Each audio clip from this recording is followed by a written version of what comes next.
The Crethian Mistake. The obsidian throne room of the Crethian Dominion stretched 300 meters in every direction, its crystalline walls reflecting the violet light of twin suns that filtered through massive viewports. Supreme Commander Zarvith stood before the holographic display, his 7-foot frame casting long shadows across the polished floor. His crimson scales caught the light as he gestured toward the rotating blue planet suspended in the projection before him. "This world appears defenseless," Zarvith said, his voice carrying the weight of centuries of conquest. His silver eyes, adapted to see across multiple spectrums, studied the primitive planet with barely concealed disdain. "Our deep space probe has completed its full survey. The inhabitants call themselves humans, and they possess technology barely capable of escaping their own gravity well." High Magistrate Kelver stepped forward from the council circle, his ceremonial robes trailing behind him. He had served the Dominion for 200 years, witnessing the subjugation of 89 different species. Each conquest had followed the same predictable pattern. "What strategic value does this backwater world offer the Dominion?" he asked, though his tone suggested he already knew the answer. Zarvith manipulated the hologram with practiced ease, zooming through layers of data that had taken their probe 3 years to gather. Water, abundant water covering 70% of the surface. The mineral composition includes rare elements we've been seeking for our expansion into the outer spiral. But more importantly, he paused for dramatic effect, this system sits at a strategic junction. Control of this sector opens pathways to 3 unexplored regions rich with resources. The council members murmured their approval, their scales shifting colors to reflect their enthusiasm. The Crethian Dominion had built its empire on such opportunities. For 15,000 years, they had expanded across the galaxy, their superior technology crushing any civilization that stood in their path. Their plasma shields could withstand nuclear bombardment. Their antimatter torpedoes could crack planets. Their neural suppressors could pacify entire populations without firing a shot. "How primitive are these humans?" asked War Master Theron, his battle scars visible even through his ceremonial armor. He commanded the Dominion's military forces, 5 million warships spread across 70 star systems. His reputation as a merciless strategist was known throughout the galaxy.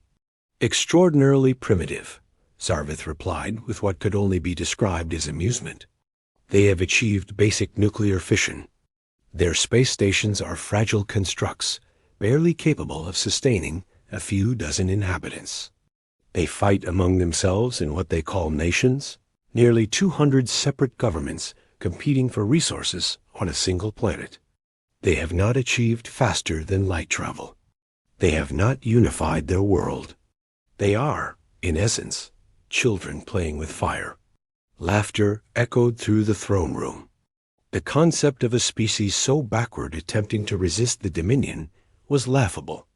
Every civilization they had encountered either surrendered immediately upon seeing Crethian technology or was crushed within days of attempting resistance. The outcome was always the same. "I propose we send a subjugation fleet," Zarvith continued. 500 warships should be more than sufficient. We arrive, demonstrate our superiority, deliver the standard ultimatum, and these humans will surrender before a single shot needs to be fired. Standard protocol has never failed us." Theron nodded slowly, calculating the logistics in his mind. 500 ships to conquer a pre-FTL civilization. It's excessive, but it sends a message to any other species observing this sector. The Dominion does not negotiate. We take what we desire, and resistance is meaningless. He turned to address the full council. "I will personally lead this campaign. It will be concluded within 1 solar cycle." "Excellent," Kelver said, raising his ceremonial staff. "Then we are decided. Supreme Commander Zarvith will coordinate the operation. War Master Theron will command the fleet. The humans will become subjects of the Crethian Dominion. Their world will be integrated into our empire, and their resources will fuel our continued expansion. The council members rose in unison, their voices joining in the ancient chant of conquest that had preceded every invasion for millennia. By claw and fire, by strength and will, the Dominion prevails. What none of them knew, what their advanced sensors and sophisticated probes had failed to detect, was that humanity had been preparing for this moment for 40 years, deep beneath the Swiss Alps, in a facility that officially didn't exist. Dr. James Chun stared at the same alien probe that had been surveying Earth. His team had detected it 3 years ago, tracked it, captured it, and reverse-engineered every component. The 58-year-old physicist had spent most of his adult life preparing for a day he hoped would never come. "They're coming," he said quietly. Addressing the emergency council, assembled via secure quantum-encrypted channels, holographic representations of world leaders filled the underground command center. President Elena Vasquez of the United Earth Coalition appeared directly in front of him, her expression grim but controlled. "How long do we have?" she asked. "Based on the probe's final transmission before we jammed it, their fleet will arrive within 72 hours. They believe we're primitive. They believe we're defenseless. They have no idea what we've built." The Global Defense Initiative had been humanity's best-kept secret.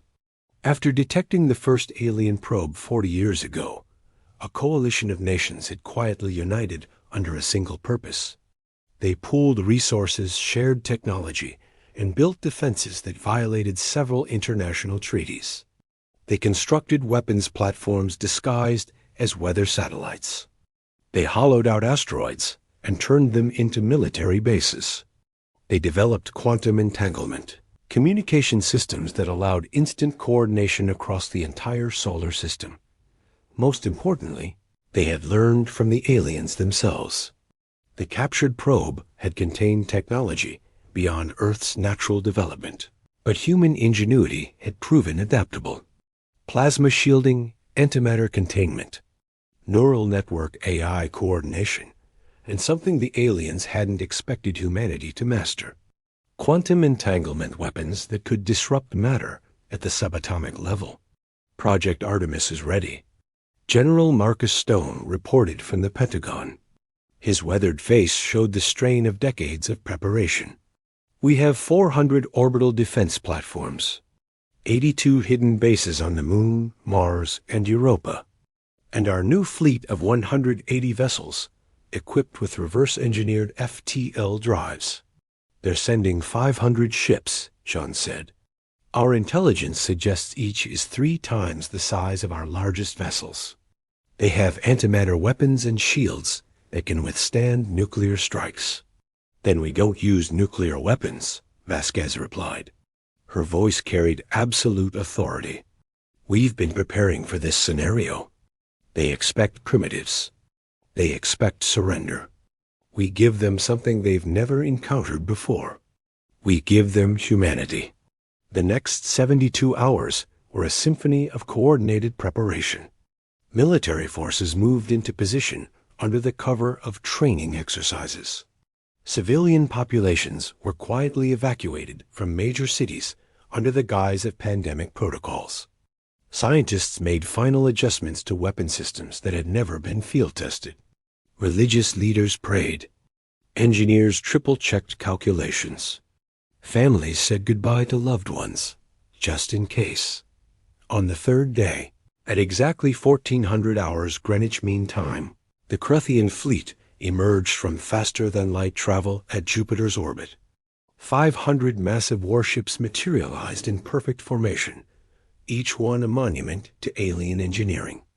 They hung in space like dark predators, blocking out stars with their mascot Admiral Sarah Okonkwo watched from the command deck of the U.S. Defiance, humanity's first capital ship, hidden behind one of Jupiter's moons. "They're here," she whispered, though every screen in the command center already showed the alien armada. The Cruthian broadcast began immediately. transmitted on every electromagnetic frequency humanity used. The message was translated into all human languages simultaneously, a demonstration of their technological sophistication. Attention, inhabitants of the third planet. This is Supreme Commander Zarvith of the Krethian Dominion. Your world has been designated for integration into our empire. You will cease all military activities immediately. You will prepare to receive our colonial administrators. You have 48 hours to signal your unconditional surrender. Resistance is futile.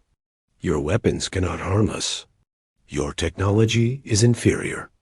Comply, and your species will be preserved as workers within our empire. Resist, and we will demonstrate the consequences of defiance. The choice is yours, but the outcome is inevitable. The message repeated 3 times, then silence fell across the solar system. For exactly 10 seconds, humanity held its collective breath. Then President Vasquez's voice echoed across every secure military channel on Earth and throughout the hidden bases across the solar system. This is the President of the United Earth Coalition to all defense forces. You know your positions. You know your targets. They came to our home. They threatened our families. They believe we're helpless. Let's show them what happens when you underestimate humanity. All units, weapons free. Project Artemis is active. May whatever gods you believe in have mercy on their souls, because we won't. The Krethian fleet's sensors detected the activation signatures at the same moment. Energy readings spiked across Earth's orbit, in the asteroid belt, on Mars, and across the Moon's surface. Weapon systems that shouldn't exist according to their intelligence reports came online with frightening coordination. War. Master Theron stared at his tactical display in confusion. What is this? The probe reported no orbital weapons platforms. Sir, we're detecting 400 power signatures consistent with military-grade plasma generators. Correction, 600 signatures. They're everywhere. The entire planet is armed. Zarvith's silver eyes widened. Impossible. Pre-FTL civilizations don't have orbital defense grids. Sir, they're firing. The first salvo came from Earth's satellite network. Laser arrays powered by fusion reactors that technically violated every non-proliferation treaty ever signed opened fire simultaneously. The beams weren't normal lasers. They were quantum-entangled photon streams that bypassed traditional energy shields by attacking matter at the subatomic level. 3. Krethian scout ships exploded instantly. Their shields useless against weapons that didn't exist in any known database. The brilliant flashes lit up Earth's night sky. Theron's command deck erupted in chaos. Shields are ineffective. Those weapons are penetrating our defensive barriers. How is this possible? Before he could formulate a response, the second wave hit. Railguns hidden in the asteroid belt fired tungsten penetrators at relativistic speeds. The kinetic weapons struck with the force of nuclear explosions, tearing through alien hulls designed to withstand antimatter. 20 more ships disappeared in expanding clouds of superheated metal. All ships, attack formation. Theron commanded. Target their planet. Show them the price of resistance. The Krethian fleet advanced, their antimatter torpedoes arming. But the humans had one more surprise. From positions on Mars, Europa, and across the Moon, quantum entanglement disruptor arrays activated. The technology, reverse-engineered from the captured probe and improved by human innovation, created localized disruptions in subspace that prevented faster-than-light particles from forming stable trajectories. The antimatter torpedoes, designed to travel at near-light speed, simply dissolved into harmless radiation when they entered the disruption fields. Zarvith watched in growing horror as is supposedly invincible fleet was torn apart by a species that should have been begging for mercy. Retreat. Full retreat. We need to report this to the Dominion Council immediately. But Dr. Chun had one final message to transmit, one that would echo through the coming battle and reshape the galaxy forever. Attention, Krethian Fleet. This is Dr. James Chun of the United Earth Coalition. You came to our home to conquer us. You believed us weak because we had not ventured far into space. You believed us primitive because we had not achieved your level of technology. You made one critical mistake. You assumed that staying close to home meant we weren't watching you. We've known about your empire for 40 years. We've studied you. We've prepared for you.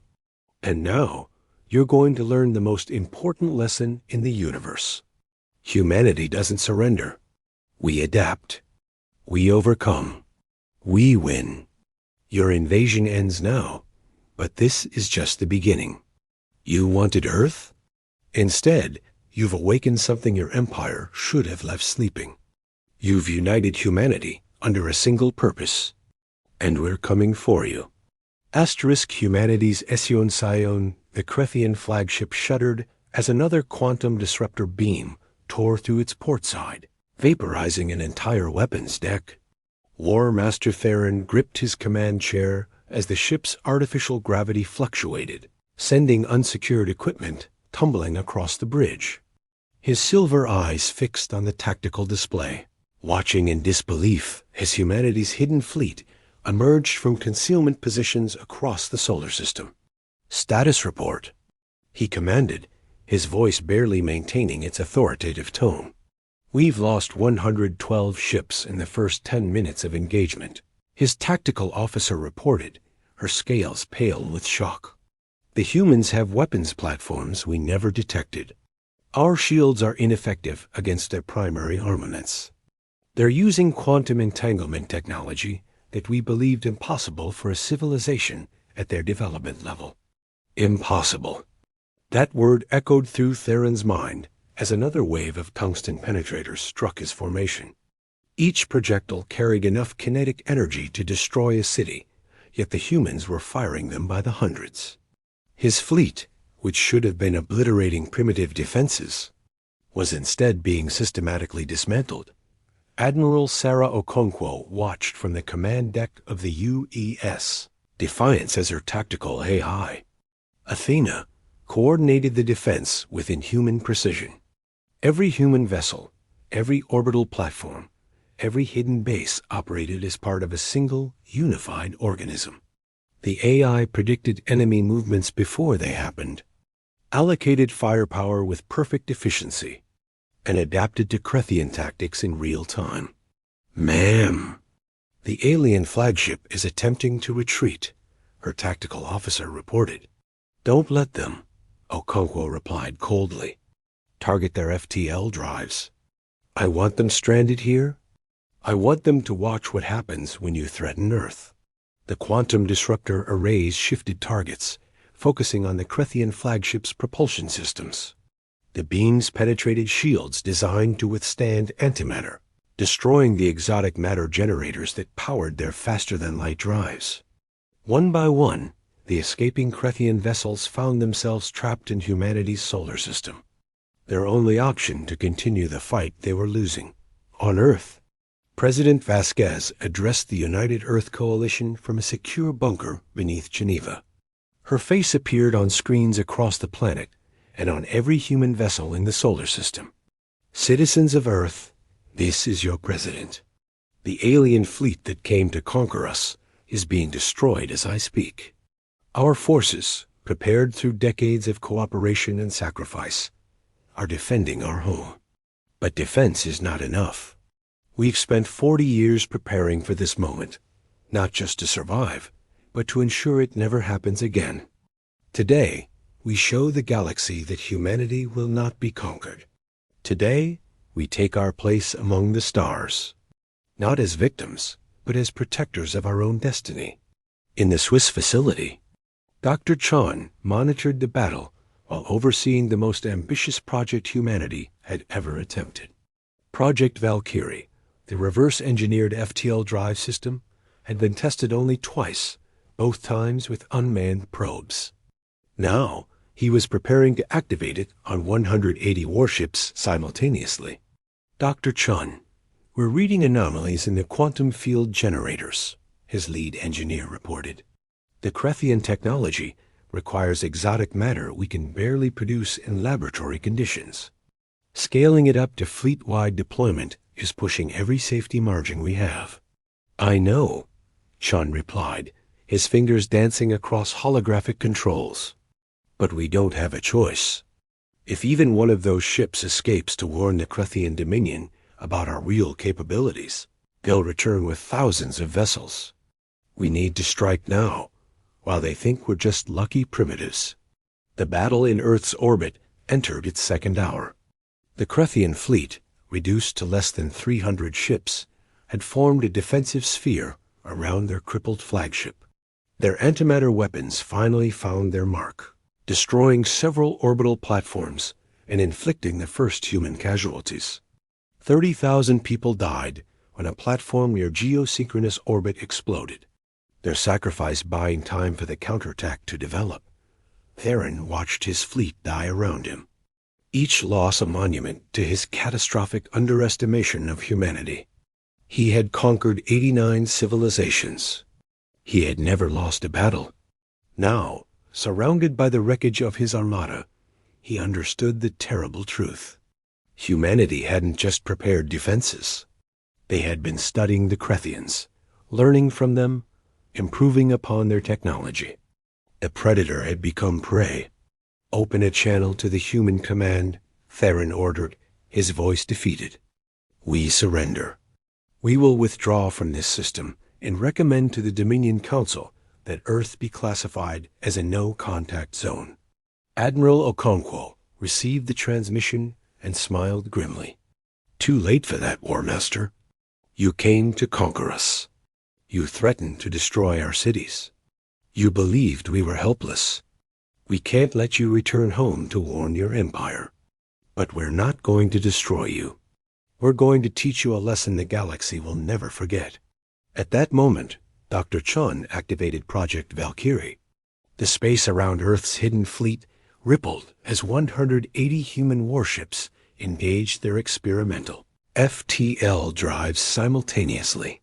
The vessels, built in secret orbital shipyards over the past decade, incorporated every advantage reverse-engineered alien technology could provide, enhanced by human innovation. They disappeared from Earth's orbit, folding space in ways that should have been impossible. They reappeared 3 light-years away, at the edge of the Krethian Dominion's home system, 72 hours before any conventional FTL drive could have made the journey. Supreme Commander Zarvith was in his throne room when the alerts began. His communications officer burst through the chamber doors, protocol forgotten in his panic. Commander, human vessels have appeared at the edge of our home system. 180 ships. They traveled from their world to ours in 3 days. It's impossible. Zarvith felt ice flow through his veins. Impossible had become the theme of this entire disastrous campaign. How did they acquire FTL technology? How did they build a fleet? Our intelligence reported no shipbuilding capacity. They built them in secret, Commander. Behind their moon, in their asteroid belt, on Mars. They've been preparing for this for decades. And, sir, they're broadcasting a message. The holographic display activated, showing a human face. Dr. Chun appeared before the Krethian Council, his expression calm, but his eyes holding barely contained fury. Supreme Commander Zarvith, War Master Theron, High Magistrate Kelver. My name is Dr. James Chun, and I speak for the United Earth Coalition. 3 days ago, you invaded our home. You believed us weak. You demanded our surrender. You threatened to destroy our cities and enslave our people. Now, we stand at your doorstep, and you're going to learn what humanity does to those who threaten our families. Behind Chun, the human fleet deployed into attack formation, their weapons hot, their shields active. On Earth, President Vasquez had given Sean authority to negotiate humanity's terms. Those terms were simple and non-negotiable. "We're not here to conquer you," Chun continued. "We're here to ensure you never threaten anyone again. Your fleet at Earth will be destroyed or captured. Your military infrastructure in this system will be dismantled. You will agree to a treaty recognizing Earth's sovereignty and establishing a demilitarized zone around our space. You will share your star charts and technology freely with us. And most importantly, you will broadcast a message to every civilization in this galaxy. The message will say, 'Humanity has entered the galactic stage. We came in peace, but we will defend ourselves with overwhelming force. Leave us alone, and we leave you alone. Threaten us, and you'll face the consequences.'" The Crethian Council sat in stunned silence. In 15,000 years of expansion, no species had ever counterattacked their home world. No pre-FTL civilization had ever acquired faster-than-light travel in less than a generation. No conquered species had ever dictated terms to the Dominion. "And if we refuse?" Zarvith asked, though his voice carried no real challenge. Chon's expression hardened. "Then we demonstrate what human weapons can do to your cities. We've spent 40 years studying war, Commander. We've read your history. We know you understand strength. So let me be clear. Our quantum disruptor weapons can crack your planet from orbit. Our kinetic bombardment systems can turn your continents to glass. We don't want to do this, but we will if you force us. The choice is yours, but choose quickly. We're already in position." Kelver, the ancient magistrate who had witnessed 89 conquests, spoke with a trembling voice. "How? How did you advance so quickly?" "You gave us the blueprint," Chen replied. "Your probe. We captured it, studied it, improved upon it. You see, you've been conquering civilizations for 15,000 years. But in all that time, has any species ever improved your technology? Have any of your subjects ever innovated? No, because you crush them before they have the chance. You take their resources and move on. But humanity had time. We had warning. And we have something you don't understand. We call it desperate innovation. When humans face extinction, we don't surrender. We adapt. We overcome. We become better than we were. You attacked us expecting easy prey. Instead, you forged us into your replacement. The broadcast ended, but the threat remained. 180 human warships held position at the edge of the Crethian home system. Weapons locked on military targets, waiting for a response. 3 hours later, the Crethian Dominion Council transmitted their unconditional acceptance of humanity's terms. War Master Theron, still stranded at Earth with the remnants of his fleet, received the order to stand down. The invasion was over. The Dominion had lost. 6 months passed. The galaxy watched in fascination as humanity established itself as the newest power in known space. The captured Crethian vessels were studied, their technology integrated into human designs. FTL travel became commonplace. Earth's population began spreading to colony worlds in neighboring systems, but humanity didn't become conquerors. The lessons of the Crethian invasion had been learned. President Vasquez established the Human Star Alliance, a confederation based on cooperation, not domination. Former Crethian colonies, freed from centuries of oppression, requested membership. Other species, watching humanity's restraint despite overwhelming military power, approached with offers of trade, and Alliance. Dr. Chon stood before the inaugural session of the Galactic Assembly, held on Earth at humanity's invitation. Representatives from 37 species filled the chamber, including a subdued Crethian delegation.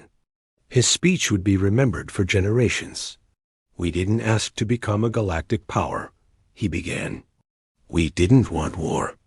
But when war came to us, we responded not with vengeance, but with determination to ensure it never happened again. Not to us, and not to anyone else. Today, we propose a new model for galactic civilization.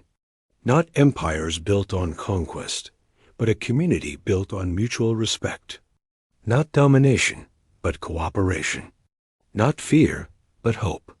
The Krethian Dominion believed that superior technology meant inevitable victory. They forgot that technology is just a tool. What matters is the will to use it and the wisdom to know when not to. Humanity will defend itself and its allies with overwhelming force when necessary. But we prefer peace. We prefer cooperation. We prefer building together rather than tearing each other apart. Admiral Okonkwo, now serving as humanity's first ambassador to the Galactic Assembly, added her own perspective. We don't claim to be better than other species. We're not. We're flawed. We make mistakes. We have our own dark history. But we learned from that history. We learned that unity is stronger than division. That cooperation achieves more than conquest. That the strongest civilizations are those that protect the weak rather than exploit them. The Krethian delegation sat in silence, their empire reduced to a shadow of its former power. But they weren't destroyed. Humanity had kept its word. Military installations were dismantled, not cities. Governments were reformed, not populations enslaved. It was a mercy the Krethians had never shown their own victims. And the lesson wasn't lost on the wider galaxy. As the Assembly concluded its first session, establishing frameworks for trade, defense pacts, and cultural exchange. Chun stood at a viewport overlooking Earth. The blue planet hung in space, peaceful and beautiful, no longer threatened by the darkness beyond. His assistant, Dr. Maria Santos, joined him at the window. "Do you think they'll respect the peace?" she asked. "They don't have a choice," Chun replied. "We're stronger than them now, and we've proven we'll use that strength to defend ourselves and others. But more importantly, we've shown them something they'd forgotten over 15,000 years of conquest. We've shown them that strength without wisdom leads to defeat. That those who rely solely on force eventually meet those who combine force with intelligence, adaptability, and determination. In other words, they messed with humanity." Chun smiled.